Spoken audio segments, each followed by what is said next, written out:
In this lesson, we're going to be talking about wired equivalent privacy. Wired equivalent privacy is also known by the acronym WEP.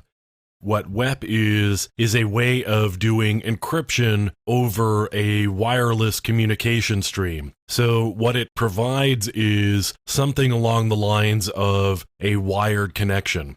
So if you have a wired connection, you can be reasonably sure that at least from the moment that your communication leaves your system until it gets to the network device that your system is plugged into on the other end, for example, a switch or a hub, you can be sure that your communication stream is private and secure at least for that period of time.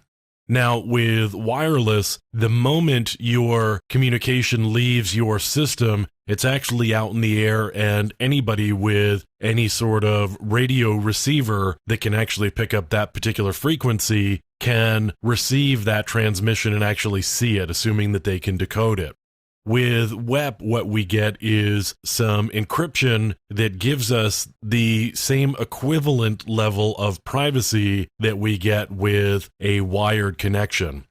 We've got a couple of different kinds of WEP. Initially, WEP was 64 bits and it used a 40-bit key. With a 40-bit key, what you did was put in 10 hexadecimal characters. So hexadecimal is a base 16 number system where we actually count from 0 to F before we roll over to 10.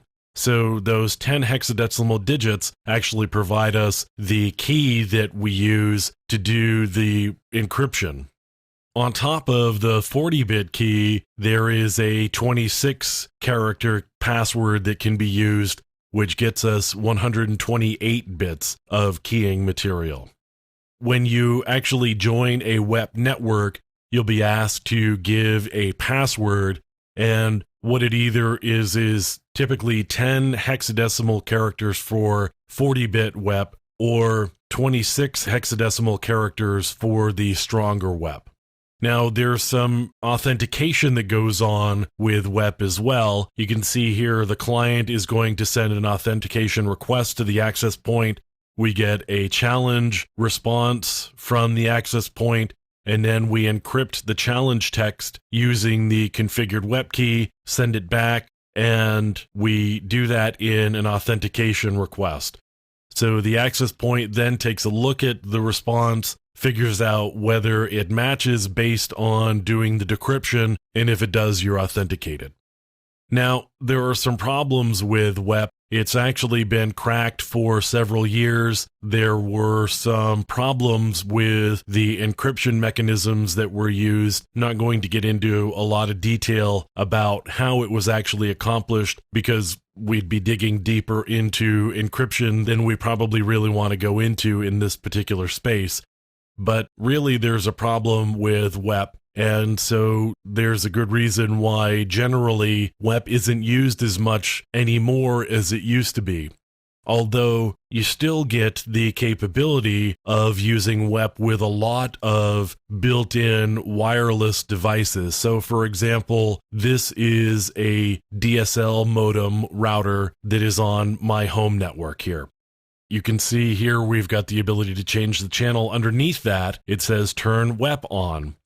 It doesn't say turn WPA or WPA2, which are more secure forms of authentication and encryption. It's WEP. Part of the reason for that is because WEP is simply a lowest common denominator. So we've got WEP, and we're going to select a key entry type.